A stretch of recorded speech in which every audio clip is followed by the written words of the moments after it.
দর্শক আমন্ত্রণ জানাচ্ছি ডিবিসি নিউজের বিশেষ আয়োজনে। সঙ্গে আছি আমি মোস্তফা মাহবুব। আর আজ আমার সঙ্গে আছেন সেন্টার ফর পলিসি ডায়ালগ সিপিডির সম্মাননীয় ফেলো অর্থনীতিবিদ ডক্টর দেবপ্রিয় ভট্টাচার্য। আপনাকে আমাদের অনুষ্ঠানে স্বাগত। ধন্যবাদ আমাকে ডাকার জন্য। এই আলোচনায় শুরু করতে চাই।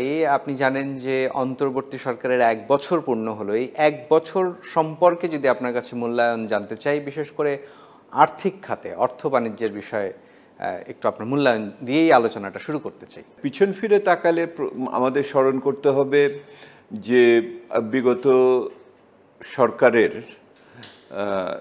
1.5 দশকের যে শাসনামলের ভিতর দিয়ে আমরা যেই উন্নয়নের যে আখ্যান আর আপনাদের ভাষায় বয়ান তৈরি করেছিলাম, তার ভিতরে যে কতখানি ঘাটতি ছিল এবং তার ফলে অর্থনীতি যে একটি জটিল এবং বেশ কঠিন একটা অবস্থার ভিতরে চলে এসেছিল, সেইটা কিন্তু এই সরকার উত্তরাধিকার সূত্রে পায়। সেহেতু অর্থনীতির কী পরিস্থিতিতে সে পেল সেটা বোঝাটা তার বড় ব্যাপার ছিল, এবং সেই পরিস্থিতি থেকে আটকানো তার আরেকটা বড় চ্যালেঞ্জ ছিল। তো প্রথমটার জন্য যেটা হলো সেটা হলো যে মাননীয় প্রধান উপদেষ্টার অনুরোধে আমরা শ্বেতপত্র রচনা করলাম স্বল্পতম সময়ে, বিনা পারিশ্রমিকে এবং যথেষ্ট পেশাদারিত্বের সাথে। এটার ভিতর দিয়ে বিগত সরকারের আমলের যে সমস্ত দুর্নীতি, তসরুফ এবং অন্যায়, অর্থনৈতিক অন্যায় হয়েছিল সেগুলির একটা সম্যক ধারণা পাওয়া গেল, এবং সেটার ভিত্তিতে আমাদের আগানোর জন্য কি ধরনের দিক নির্দেশনা এবং সেটার মাত্রা কী হবে সেটা আমরা প্রকাশ করলাম। তো এইটার ভিত্তিভূমিটা সৃষ্টির ভিতর দিয়েই বিগত সময়কালের পতনের ধারাকে আটকানোর সূত্রপাত হলো, এবং সেই পতনের ধারা বর্তমান অর্থবছরের ভিতর দিয়ে এবং আগের অর্থবছরের বাকি সময়ের ভিতর দিয়ে নিঃসন্দেহে পতনের ধারাকে আটকানো সম্ভব হয়েছে। এইটা যদি আপনি মনে করেন পিছন ফিরে তাকালে পরে এই বর্তমান অন্তর্বর্তী সরকারের এই পুরনো দুর্নীতির, অর্থনৈতিক দুর্নীতির স্বরূপ উন্মোচন শ্বেতপত্রের মাধ্যমে এবং সেই পতনের ধারাকে আটকানোটা তার একটা বড় বিষয়। আপনি জানেন আসলে বিগত সরকারের শেষ দিকে, আমি যদি বলি 2023-এর শেষ দিকে বা 24-এর শুরুর দিকে, একেবারে নির্বাচনের ওই সময় একটা কথা খুব বলা হচ্ছিল যে বাংলাদেশের অর্থনীতি শ্রীলঙ্কার মতো হয়ে যাবে কিনা। তো আপনারা যখন শ্বেতপত্র তৈরি করলেন, অর্থনীতির আসলে প্রকৃত অবস্থাটা তো নিশ্চয়ই তখন আপনারা দেখেছেন। তার বিচারে যদি আমি একটু জানতে চাই যে আসলেও কি বাংলাদেশের অর্থনীতি শ্রীলঙ্কার মতো হওয়ার মতো পর্যায়ে চলে গিয়েছিল? আমরা তখনও বলেছি যে প্রত্যেকটা দেশ নিজের মতো করে পতন ঘটে। শ্রীলঙ্কার পতন শ্রীলঙ্কার মতো, বাংলাদেশের পতন বাংলাদেশের মতো। শ্রীলঙ্কার উত্থান শ্রীলঙ্কার মতো, বাংলাদেশের ঘুরে দাঁড়ানোর চেষ্টা বাংলাদেশের মতো। তারা নির্বাচনের ভিতর দিয়ে একটা প্রক্রিয়া, জনমানুষের উত্থানের ভিতর দিয়ে নির্বাচন করে তারা এখন নতুন সরকার স্থাপন করেছে। আমাদের এখানে জনমানুষের, ছাত্র জনতার অভ্যুত্থান আরও অনেক বেশি মাত্রা নিয়ে, গভীরতা নিয়ে এবং তীব্রতা নিয়ে এসেছে। নির্বাচনে এখনও আমরা যেতে পারিনি। তবে শ্রীলঙ্কার যেভাবে অর্থনৈতিক পতন ঘটেছে, বিশেষ করে তাদের মজুদ যেভাবে নিঃশেষিত হয়েছে, তাদের মুদ্রার মানের যেভাবে পতন ঘটেছে, ঢাকাতেও সেই রকমই হচ্ছিল। আমাদের মজুদ কমে যাচ্ছিল, আমাদের টাকার মূল্যমান কমে যাচ্ছিল, আমরা বিভিন্ন দায় দেনা পরিশোধ করতে ব্যর্থ হচ্ছিলাম, আমরা আমদানিকে নিয়ন্ত্রণ করছিলাম, বৈদেশিক আয় আমাদের প্রবাসীদের থেকে আসা কমে গেল, এমনকি প্রত্যক্ষ বিদেশি বিনিয়োগ তো প্রায় নিশ্চিহ্ন হয়ে যাচ্ছিল।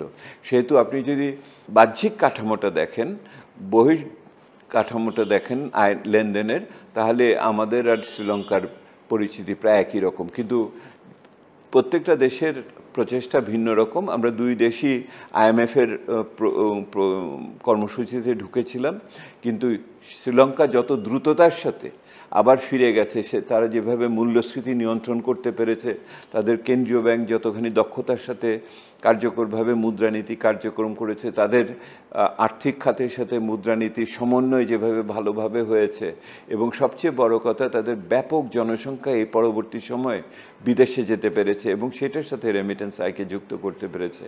আমাদের এখনো দেখার বিষয় আমরা এগুলি সব করে উঠতে পারবো কিনা।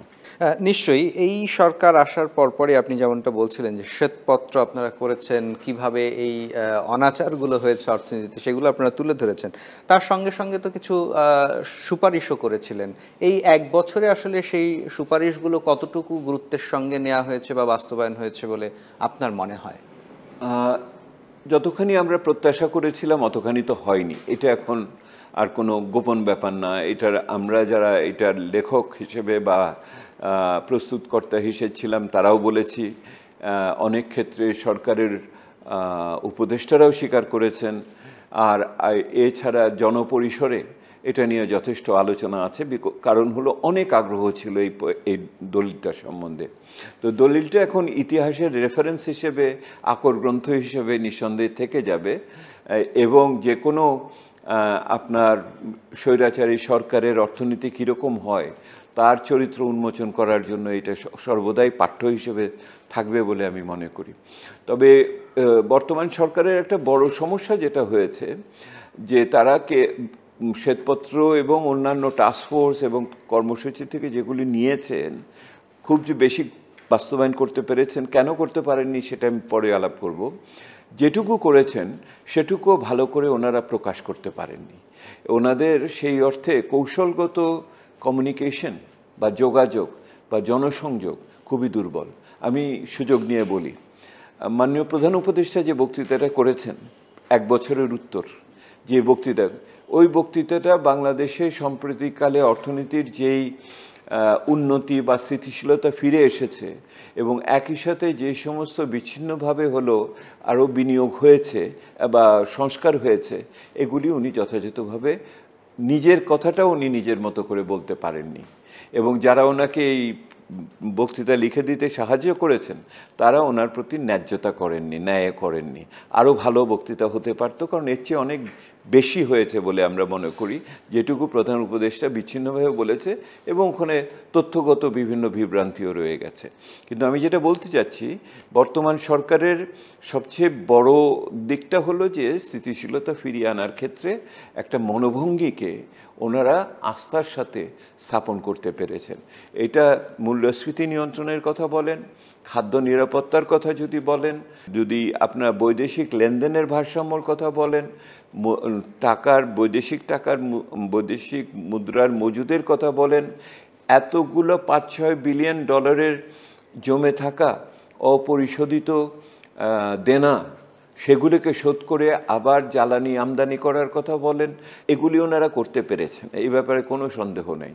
এবং কোন বিচ্ছিন্নভাবে হলেও আর্থিক খাতে, ব্যাংকিং খাতে সংস্কারের দিকে এগিয়েছে। সবচেয়ে বড় কাজ যেটা ওনারা করেছেন বাংলাদেশ ব্যাংকের পক্ষ থেকে, এবং সংস্কারের প্রক্রিয়াতে সকলেই একমত হবেন বাংলাদেশ ব্যাংক এগিয়ে আছে, এবং সেখানে ওনারা যে ফরেনসিক করেছেন, আসলেই যে আমাদের মন্দ ঋণের পরিমাণ কত এটা বের করেছেন। দেখুন, ওনারা মন্দ ঋণের পরিমাণ মানে দেখা গেল 10-15% থেকে বেড়ে 30-এর উপরে চলে গেল। সকলে না বুঝে আবার সমালোচনা করলো, ও দেখো ওর মন্দ ঋণ বেড়ে গেছে।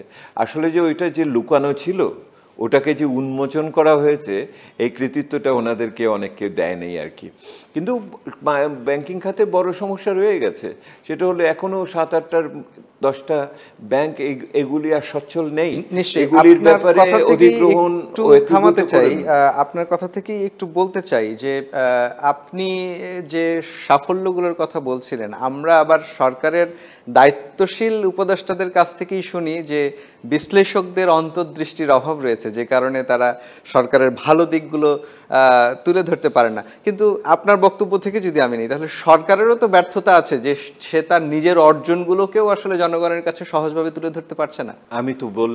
আমি তো আপনাকে খোলামেলাভাবে বললাম, প্রধান উপদেষ্টার আমাদের এক বছরের যে বক্তৃতাতে অর্থনৈতিক সাফল্যের কথা যেগুলি বিচ্ছিন্নভাবে বলেছে, এগুলি কোনো যৌক্তিক কাঠামোর মধ্যেও ছিল না, এবং ওনাদের যে অর্জিত সাফল্য তার প্রতিও ওনারা ন্যায় করেননি। আমি তো বলছি এটা। তাহলে সেই ব্যর্থতার দায় কেন সমালোচকদের ঘাড়ে তুলে দেওয়া হচ্ছে? আর আমি দ্বিতীয়ত বলি, ওনারা একটু শেখ হাসিনার আমলের মন্ত্রীদের মতো কথা বলা আবার শুরু করে দিয়েছেন। এটা বোধহয় ক্ষমতার সমস্যা। যারা যখন চেয়ারে বসেন তারা ওই নিজেদের প্রতি আর অন্তর্দৃষ্টি দেন না, অন্যদেরও দূরদৃষ্টির বাইরে রাখেন, সেহেতু ওনাদের এই সমস্যাটা হয়। সেহেতু আমি ওনাদের এটাকে অসহায়ত্ব হিসেবেই দেখলাম, আর কিছু না। আপনার কথা সূত্র ধরেই বলতে চাই, আপনি বিগত সরকারের প্রধানমন্ত্রীর কথা বলছেন। আসলে সেই সময় আমরা দেখলাম সীমাহীন লুটপাট, দুর্নীতি, যেগুলো আপনাদের শ্বেতপত্র উঠে এসেছে। গেল এক বছরে আসলে লুটপাট, দুর্নীতি এগুলো কি বন্ধ হয়েছে বলে আপনি মনে করেন? একদম বন্ধ হয়নি। এটার বড় কারণ হলো যে যেই সমস্ত স্বার্থ সংশ্লিষ্ট বর্গের সংশ্লেষে এই ঘটনাগুলো ঘটেছিল, অর্থাৎ উচ্চাভিলাষী আমলা, সুযোগ সন্ধানী ব্যবসায়ী, অথবা আপনি যদি এদের সাথে মিলান আর কি, আমলা এবং ব্যবসায়ীদের সাথে আপনার যদি রাজনীতিবিদ, এদের ভিতরে দেখুন, এখন আপনি বাজারের দিকে তাকিয়ে দেখুন, সুযোগ সন্ধানী বা উচ্চাভিলাষী আমলারা নিঃসন্দেহে আগের চেয়ে কম প্রতিপত্তিশালী নন। সুযোগ সন্ধানী রাজনীতিবিদরা নতুন করে নতুন বর্ণ নিয়ে ওনারা নিজেদের অবস্থান করছেন, এবং তাদের ক্ষেত্রেও খুব বড় ধরনের আঘাত এসেছে বলে মনে হয় না, যদিও কেউ কেউ পালিয়ে আছেন, বিদেশে আছেন।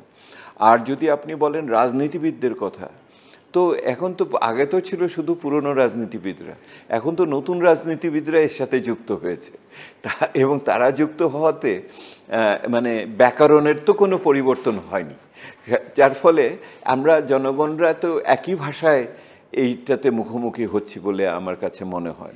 এবং শ্বেতপত্রের ভাষায় যদি জানতে চাই, যে আপনি বলেছেন যে শ্বেতপত্রে আপনাদের যে মূল্যায়ন, সেখানে 15 বছরে 28 উপায়ে দুর্নীতি হয়েছে। এখন তাহলে যদি আপনার কাছে জানতে চাই যে গেল এক বছরে দুর্নীতি, লুটপাট যে হচ্ছে, সেটা তো আমরা খুব দৃঢ়তার সাথে বলতে পারছি না যেটি বন্ধ করা গেছে, তাহলে এখন কত উপায়ে হচ্ছে? এটার উত্তর দিতে হলে যখন নতুন সরকার আসবে, তারা যদি আবার শ্বেতপত্র লিখতে বলে, তার ভিতরে নিঃসন্দেহে লিখে দেব।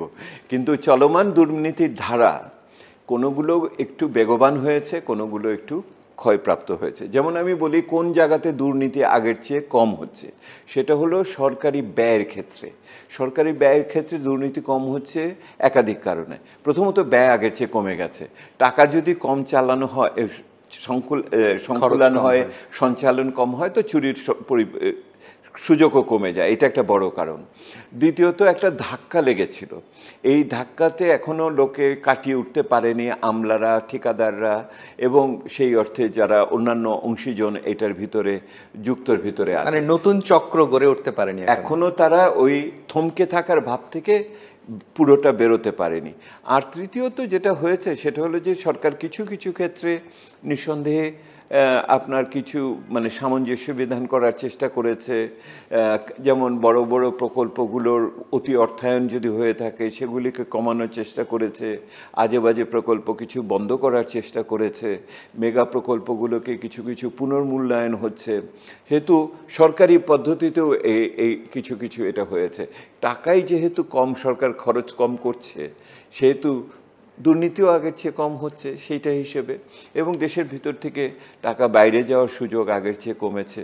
সেটার আগে বড় বড় প্রকল্পগুলোর টাকা তো দেশেই আসতো না, কারণ ঠিকাদাররা ওই মূল যারা বাস্তবায়ন করছে তাদের কাছ থেকে বিদেশে নিয়ে টাকা নিত।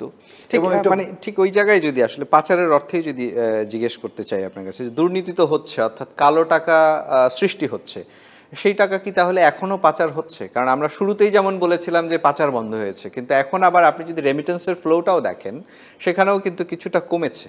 না, পাচার তো বহুবিধ উপায়ে হয়, পাচার তো আর একভাবে হয় না। এবং পাচারের তো টাকা পকেটে করে নিয়ে এই লক্ষ লক্ষ কোটি টাকা নিয়ে যায় না।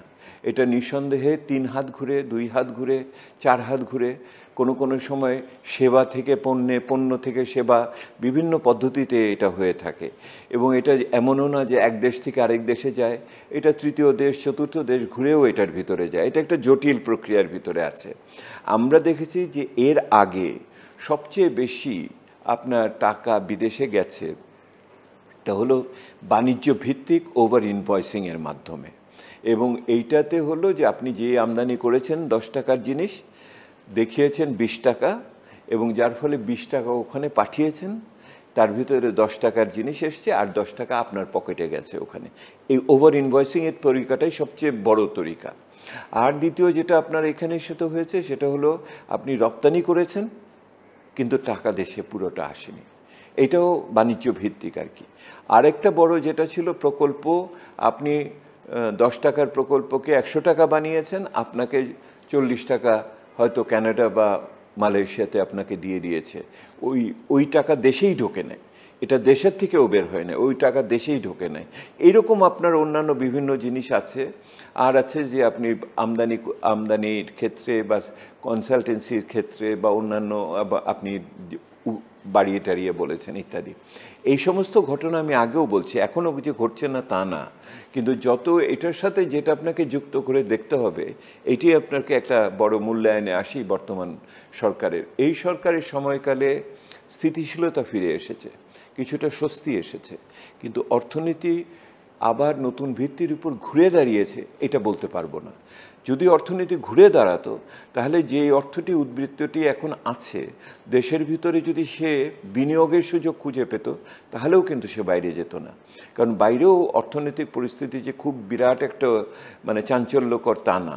সেহেতু বাংলাদেশের এই মুহূর্তের বড় সমস্যা যদি আমি দুটো জায়গায় দেখাই আপনাকে, সেটা হলো সংস্কারের তরিকা তো আপনাকে আগাতে হবে, এই ব্যাপারে নিয়ত ঠিক থাকলে আগাবো, কিন্তু বড় দুটো জায়গাতে হলো আমরা অনেক বেশি স্থিতিশীলতা এনেছি বৈদেশিক লেনদেনের ভিতরে, কিন্তু আমি সেইটা আমার সরকারি আর্থিক খাতে আনতে পারিনি। সরকারের এখনও, গত বছর তো বটেই, এখনও আমার কর আহরণ পরিস্থিতি খুবই খারাপ অবস্থার ভিতরে আছে। এর ভিতরে এনবিআরের এই সমস্ত দৌরাত্মে আরও পরিস্থিতি দুর্বল হয়ে গেছে।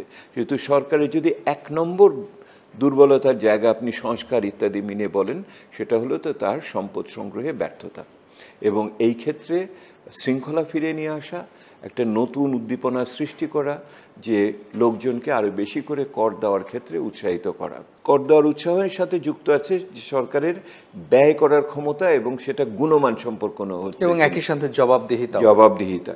তো এই ক্ষেত্রে শিক্ষা, স্বাস্থ্য, নাগরিক অধিকার বা আপনার নিরাপত্তার জায়গাটাতে যেহেতু উন্নতি হয়নি, সেহেতু সরকারের বিনিয়োগের ফলে যে নাগরিক সুবিধাটা পাওয়ার কথা, যেটা তাকে কর দিতে উৎসাহিত করবে, সেটাও করেনি। সেহেতু কর এবং ব্যয়ের একটা দুষ্টচক্রে পড়ে গেছে। এটা একটা। আর একটা দুষ্টচক্র সৃষ্টি হয়েছে, সেটা হলো যেহেতু আমি সংকোচনমূলক পদ্ধতিতে আছি মুদ্রানীতিতে, আমি মূল্যস্ফীতিকে নিয়ন্ত্রণ করাটাই কি মূল লক্ষ্য হিসেবে দেখেছি অর্থনৈতিক স্থিতিশীলতার, সেহেতু সুদের হার বেড়েছে, কারণ টাকা বাজার থেকে তুলতে হবে। সুদের হার বাজার ফলে আমার ব্যক্তি বিনিয়োগের ক্ষেত্রে বড় সমস্যার সৃষ্টি হয়েছে। একদিকে সুদের হার বেড়েছে, অপরদিকে ব্যাংকগুলোর ভিতরেও তারল্য নেই, এবং সরকার আবার সেখান থেকে ঋণ নিয়ে যাচ্ছে, কারণ হলো তার কর কম। সেহেতু সুদের হার বাড়া, সরকারের থেকে তারল্য নিয়ে যাওয়া ইত্যাদির কারণে ব্যক্তি খাতে বিনিয়োগ পড়ে গেছে। ব্যক্তি খাতে বিনিয়োগ পড়ে যাওয়ার কারণে সবচেয়ে বড় সমস্যা হয়েছে কর্মসংস্থান হচ্ছে না। সেহেতু কর এবং ব্যয়ের ক্ষেত্রে যে দুষ্টচক্র, একই রকমভাবে আমার বিনিয়োগ এবং কর্মসংস্থানের দুষ্টচক্র, এই দুই দুষ্টচক্রের ভিতরে সরকার আটকে আছে। নিশ্চয়ই এটি তো গেল একেবারে অর্থনীতির তাত্ত্বিক জায়গা থেকে দুষ্টচক্র। এর সঙ্গে যদি আমি একটু বলি আইন শৃঙ্খলার বিষয়টিতে, আপনি জানেন এই মুহূর্তের সবচেয়ে ভয়ের কারণ, সেটি আমার জন্য এবং আপনার জন্য হয়তো ভয়ের কারণ, মব ভায়োলেন্স। ব্যবসায়ীদের কাছে আমরা বারংবার এই অভিযোগটা পাচ্ছি যে মব ভায়োলেন্সের কারণে তারা বিনিয়োগ বা তাদের শিল্প কারখানার নিরাপত্তা নিয়েও শঙ্কিত। সেই জায়গায় আসলে এই মব ভায়োলেন্স অর্থনীতির ক্ষেত্রে কি বাধা তৈরি করছে সে বিষয়ে আপনার কাছে একটু জানতে চাই, কিন্তু তার আগে একটা বিরতি নেব। দর্শক, আপনারা দেখছেন ডিবিসি নিউজের বিশেষ আয়োজন। এ পর্যায়ে নিচ্ছি একটি বিরতি, সঙ্গে থাকুন। বিরতির পর আবারও স্বাগত জানাচ্ছি ডিবিসি নিউজের বিশেষ আয়োজনের সঙ্গে আছে আমি মোস্তফা মাহবুব, আর আমার সঙ্গে আছেন সেন্টার ফর পলিসি ডায়ালগ সিপিডির সম্মাননীয় ফেলো অর্থনীতিবিদ ডক্টর দেবপ্রিয় ভট্টাচার্য।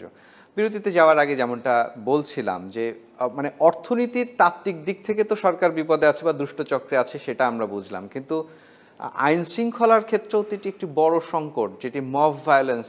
আমরা আমরা অনেক ব্যবসায়ীদের কাছে শুনছি যে কোনো একটি নতুন উদ্যোগ বা ব্যবসা উদ্যোগ বা পুরনো উদ্যোগেই নতুন ইউনিট চালু করতে গেলেও সেখানে প্রথমত একটি হচ্ছে চাঁদাবাজি, এবং এই চাঁদাবাজিকে প্রতিরোধ করতে গেলে সেখানে মব ভায়োলেন্সের সংখ্যা, সেটিকে আসলে আপনি কিভাবে দেখেন? এবং যারা আপনাকে বলছে তারা তো দোষর না, নাকি দোষররা বলছে আপনাকে এই কথা? সেটি একটা বড় প্রশ্ন আসলে, কে দোষর কে দোষর না সেটি হয়তো বিশ্লেষণ করাও সরকারেরই দায়, কিন্তু দিন শেষে তারা তো বিনিয়োগকারী, দিন শেষে তারা তো নিশ্চয়ই কর্মসংস্থান সৃষ্টি করেছেন। আপনাকে আমি বলছিলাম যে সেটা হলো যে ব্যক্তি খাতে বিনিয়োগের ক্ষেত্রে ধারা তো খুবই দুর্বল, উল্টো দিকে যদি হয় সেটাও বলা যায়। তো বিনিয়োগ যারা করেন তারা তো একদিন 2 সপ্তাহ আর 2 মাসের জন্য করেন না, তারা দীর্ঘমেয়াদে বিনিয়োগ করেন। দীর্ঘমেয়াদে বিনিয়োগ করতে হলে অর্থনৈতিক স্থিতিশীলতা এবং নীতি কাঠামোর ধারাবাহিকতাটা একটা বড় জিনিস। তো এই মুহূর্তে অর্থনৈতিক স্থিতিশীলতাটা কিছু ফিরে আসলেও নীতি কাঠামোর ধারাবাহিকতাটা সম্বন্ধে নিশ্চয়তা নেই, কারণ বর্তমান সরকারের কোনো মধ্যমেয়াদী নীতি কাঠামো দেননি। ওই যে আমরা শ্বেতপত্রে বলেছিলাম এটা একটা 2 বছর মেয়াদী হলেও একটা নীতি কাঠামো তৈরি করেন এই সরকার, সে ওই গত সরকারের পতিত সরকারের বাজেটকে নিয়েই সংশোধন করে চললো এবং আরেকটা বাজেট বানালো যেটা তাকে শেষ করে যাওয়ার ক্ষমতা নাই, যেটা আরেকটা করবে। সেই তো আমরা বলেছিলাম রীতি কাঠামো দিলে নীতি ধারাবাহিকতাটা ধরে রাখতেও সহজ হয় এবং আমরাও মূল্যায়ন করতে পারি আপনি সার্থক হলেন কি হলেন না। তো নীতি কাঠামোর নিশ্চয়তার একটা বড়, কিন্তু এর উল্টো পিঠে আছে আইন শৃঙ্খলা এবং আপনার সুরক্ষার বিপত্তি। এবং সেই আইন শৃঙ্খলার বিষয়টি এটা শুধুমাত্র যে আপনার যে স্থায়ী আমানত আছে, মানে সেই অর্থে আপনার যে কল কারখানা ইত্যাদি এগুলি সুরক্ষার বিষয় তা না, আপনার একই রকমভাবে আপনার শ্রমিক শ্রেণী যারা আছেন তাদের নিজেদের সুরক্ষা, তাদের ওইখানে অসন্তোষ ইত্যাদি বিষয়গুলো আছে। এখন এর সাথে যদি জড়িত হয় যেই এলাকায় আপনার প্রতিষ্ঠানটা, সেই এলাকার কিছু সুযোগ সন্ধানী ব্যক্তিবর্গ যারা হয়তো লাল ছিল এখন সবুজ হয়ে গেছে, হ্যাঁ, সেই একই ব্যক্তি শুধু জামার জার্সি বদল করেছে, এবং সেইটাকে নিয়ে আপনি এমন একটা আইনশৃঙ্খলা বাহিনীর সামনে আসছেন যারা এই মুহূর্তে নৈতিকভাবে খুব দুর্বল, কারণ তারা আপনার এক অর্থে মানে পোষ্য হিসেবে আগের সরকারের কাজ করেছে। আর আপনি নামিয়েছেন ম্যাজিস্ট্রেটির ক্ষমতা দিয়ে সেনাবাহিনীকে, যে সেনাবাহিনী যে এই ধরনের আইন শৃঙ্খলা কাজের জন্য আমরা তৈরি করিনি। তারা আমাদের নিরাপত্তা দেওয়ার দায়িত্ব আমাদের সীমান্ত বা অন্য যুদ্ধ অবস্থার সাথে, তারা এইটাতে সেইভাবে তারা মানুষের বুকে গুলি চালানোর ক্ষেত্রে তারা নিঃসন্দেহে অনীহাতে থাকবে। তো এইরকম একটা পরিস্থিতিতে এক শ্রেণীর লোক এটার ভিতর দিয়ে সুযোগ নিচ্ছে, সেটা হলো তারা সংখ্যায় খুব কম কিন্তু তারা পেশাদারি, তারা কোনো নিঃসন্দেহে কোনো আপনার কোনো মূল্যবোধ বা কোনো রাজনীতির থেকে তাড়িত হয়ে করেন এমন না, কিন্তু তারা ওই পরিস্থিতির সুযোগ নিয়ে উচ্চকণ্ঠ হতে পারেন এবং সংগঠিত হতে পারেন, এবং আজকে এখানে কালকে অন্য জায়গায়, আজকে বাসাবাড়িতে পরশুদিন কারখানায়, কারোর দিয়ে অন্য কোনো দিন হয়তো কোনো সাংস্কৃতিক অনুষ্ঠানে অথবা কোনো ব্যক্তি বিশেষ বা নারীর উপরে আক্রমণ করছে। এই যে উচ্চকিত খুবই উচ্চকণ্ঠ ক্ষুদ্র গোষ্ঠী এবং যারা স্বার্থান্বেষীভাবে হয়েছে, এটা রাষ্ট্রের ব্যর্থতা যে এদের প্রতি যথোপযুক্ত ব্যবস্থা নিতে পারেন নাই। আপনি যদি আমাকে প্রথমেই জিজ্ঞেস করেন এইটার দায়িত্ব কার, আমি বলবো এটা সোজাসুজিভাবে সরকারের কাছে যাবে, কারণ এটা যখন থেকে শুরু হয়েছে তারা তখন থেকে খুব দৃঢ়চিত্তে কোনো পদক্ষেপ এবং কোনো ধরনের মেসেজ বলেন না ইংরেজিতে, কোনো বার্তা দেন নাই। ঘটনা ঘটে যাওয়ার 48 ঘন্টা পরে একটা বার্তা এসেছে এবং সেটার সাথে কোনো মানে বাস্তব পরিস্থিতির যৌক্তিকতা নেই। এবং এখনও যেইটুকু করার চেষ্টা চলছে সেটাও খুব অকিঞ্চিতকর। একটা যে বড় ধরনের রাষ্ট্রীয় বার্তা যাবে দেশ সমাজের ভিতরে যে এইরকম করলে তোমার কিন্তু নিস্তার নাই, অথবা এমন করার সাহসও তোমার থাকা উচিত না, পরেরটা পরে কিন্তু সাহসও তোমার এটা করে না। কিন্তু আমি এটার সাথে এটাও যুক্ত করব, এখানে আমাদের নাগরিকদেরও ব্যর্থতা আছে। আমরা এতখানি ম্রিয়মাণ হয়ে গেছি, আমরা এতখানি ভীত হয়ে গেছি, কারণ রাষ্ট্র আমাকে যেহেতু কোনো সেই অর্থে কোনো সুরক্ষা দেয় না, সেহেতু আমরাও যে নাগরিক কণ্ঠস্বরকে জোরদারভাবে বলবো আমার পাড়াতে এটা কেন হচ্ছে, আমার প্রতিবেশীর সাথে এটা কেন হচ্ছে, এইটা করার ক্ষেত্রে ওই নাগরিক দায়িত্বর ক্ষেত্রেও আমি মনে করি যে আমাদের ব্যর্থতা আছে। এই দায় আমরাও নিতে হবে। আপনার কথা থেকেই একটা শব্দ নিতে চাই, সেটি হচ্ছে যে কিছু কিছু ক্ষেত্রে সেরকম উদ্যোগ নেওয়া হলেও তো ওই যে একটা আপনি ব্যবহার করেছিলেন দোসর বলে তাকে আরো অনেক বেশি কোণঠাসা করে দেওয়ার যে সংস্কৃতি চালু হয়েছে, সেটিও তো নিশ্চয়ই নাগরিকদেরকে ভীত করে। আমি মনে করি ভীত করে, কারণ হলো আপনি যদি ধরুন একজন মানুষ সে সত্যিই অন্যায় করেছে, হ্যাঁ অন্যায়টা করেছে আপনার 10 টাকার, হ্যাঁ চুরির, আর আপনি দিলেন তাকে হলো যে খুনের মামলা। আপনি তো খুনের মামলা প্রমাণ করতে পারবেন না, তার মানে ওই 10 টাকার চুরিটাও কিন্তু মধ্যে থেকে বাদ পড়ে যাবে আর কি। সেহেতু আপনার যে দৃষ্টিভঙ্গি, এবং আপনি যদি সে শতদোষরও হয়ে থাকে, আমি সর্বজনীন মানবাধিকারের ভিত্তিতে প্রত্যেকের আইনের সুরক্ষা পাওয়ার অধিকার আছে, এবং সেই সুরক্ষার সাথে তার এবং তার পরিবার এবং তার সম্পত্তির পূর্ণ সুরক্ষা দেওয়া সরকারের দায়িত্ব। এই দায়িত্ব যদি ভুলে যাই এবং এইটাতে যদি এটার সাথে আমি ওই মবের সাথে যুক্ত হয়ে যাই, তাহলে কিন্তু যেইটুকু সুনাম, যেইটুকু অগ্রগতি বর্তমান সরকার অন্তর্বর্তীকালীন সময়ে করেছে, এগুলি কিন্তু কলুষিত হয়ে যাবে। ধরুন আপনি যদি ঠিকমতো দুটো মামলা ঠিকমতো না করেন, হ্যাঁ মানে আমি আপনাকে একটা সাধারণ উদাহরণ দিই, সেটা হলো প্রধান বিচারপতি ওই রায়ের ক্ষেত্রে যেই ধরনের, মানে এটাকে কি শব্দ ব্যবহার করব, উনি যেই ধরনের বেয়াদবি বলেন, বেআইনি কাজ করেন দেওয়ার ক্ষেত্রে পঞ্চম সংশোধনী এবং ইত্যাদি, সেটার যদি করেন, সেইটার উপর আপনি মামলা না করে যদি তাকে আপনি অন্য কোনো মামলাতে নিয়ে যান, তাহলে আপনার অন্য মামলাও দুর্বল হয়ে যায়। সেহেতু আপনি দোষর বলে যদি আপনি তার অন্যান্য জিনিসের উপর আক্রমণ করেন, তাহলে আপনি 8-10টা মানুষের মতোই কিন্তু মাস্তান হয়ে যাবেন, খুনি হয়ে যাবেন, তসরুপকারী হয়ে যাবেন। সেহেতু আমার অন্য ভালো কাজগুলোকে কলুষিত করে ফেলবে। সেহেতু ইতিহাস কি মনে রাখবে? দেখেন আপনি কি হয়েছে, এই যে সুযোগ নিয়ে বলছি, মাননীয় প্রধান উপদেষ্টা যেই ইয়েটা পড়লেন, আমার জুলাই ঘোষণা পড়লেন, এই জুলাই ঘোষণার ভিতরে উনি যে ইতিহাসটা দিয়েছেন এটা তো অর্ধসত্য। কারণ যে সমস্ত সমস্যার কথা বলা হয়েছে, ওই সমস্যার ভিতরে যেগুলি আছে আরও কিছু সত্য ছিল, যে সত্যগুলো বলা হয়নি। আমি এইভাবে দেখি আগামী দিনে যখন আমরা এই সময়কালকে মূল্যায়ন করব, তখনই কি অর্ধসত্য বলবো? যখনই আমরা ইতিহাসকে নিয়ে খেলা করা শুরু করি, তখন মনে রাখতে হবে আমার পরেও খেলোয়াড় আছে, আমার পরেও খেলা হবে। তো ওই খেলা এসে আমাকে আমার পুরনো খেলা, জেতা খেলা হারিয়ে দিবে। এই জুলাই ঘোষণা শুনে আমার কাছে মনে হয়েছে, কারণ এটা তো আমার যাপিত জীবন, আমার তো এটা যাপিত জীবনে। দেখুন বঙ্গবন্ধু সময়কালে শুধু কি বাকশালী হয়েছে, এতগুলো আপনার কি বলে শরণার্থী কি ফিরে আসেনি? আমি তো মানে স্কুল কলেজ রাস্তাঘাট কি পুনর্বিন্যাস হয়নি? তো আমি এইটা বললাম ওইটা বললাম না, শুধু বাকশাল বললাম এটা বললাম না। তো আগামী দিনে কি বলবো, যখন আপনি আজকে যেহেতু আপনি 1 বছরের মূল্যায়ন করতে নেমেছেন, আমি ভালো মন্দ মিলিয়ে সততার সাথে বলছি, সবাই যে রাজনৈতিকভাবে পরবর্তীতে এটাকে ঠিক এইভাবে মূল্যায়ন করবে তার কোনো নিশ্চয়তা নাই। কারণ আপনিও তো অন্যেরটা করেননি, আপনিও তো অন্যকে সমানভাবে মূল্যায়ন করেননি, সেহেতু আপনারও অন্যের কাছ থেকে সমান মূল্যায়ন করার প্রত্যাশা করা উচিত না। আমরা সরকার প্রসঙ্গে কথা বলছি, তো আপনার একটা বক্তব্যকেই আপনার কাছে স্মরণ করিয়ে দিয়ে একটু ব্যাখ্যা জানতে চাইবো। সেটি হচ্ছে, আপনি বলেছেন যে এই সরকারের মধ্যেও আর একটা সরকার আছে, যে সরকার আসলে এই পুরো ব্যবস্থাপনাটাকে নিয়ন্ত্রণ করছে। আসলে এমন কথার ব্যাখ্যা এর আগেও আপনি দিয়েছেন, কিন্তু আমরা একটু জানতে চাই সেই ব্যাখ্যাটা, কিন্তু তার আগে একটা ছোট্ট বিরতি নিতে হবে।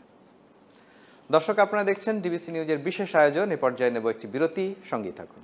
বিরতির পর আবারও স্বাগত জানাচ্ছি ডিবিসির বিশেষ আয়োজনে। সঙ্গে আছি আমি মোস্তফা মাহবুব, আর আমার সঙ্গে আছেন সেন্টার ফর পলিসি ডায়ালগ সিপিডির সম্মাননীয় ফেলো অর্থনীতিবিদ ডক্টর দেবপ্রিয় ভট্টাচার্য। বিরতিতে যাওয়ার আগে যেমনটা জানতে চাচ্ছিলাম যে আপনি বলেছেন যে এই সরকারের ভেতরে আরেকটা সরকার আছে যারা আসলে সরকারকে পরিচালনা করছে, অথবা সরকারের দৃশ্যমান সরকারের কাজগুলোকে খুব ভালোভাবে করতে দিচ্ছে না। কারা তারা?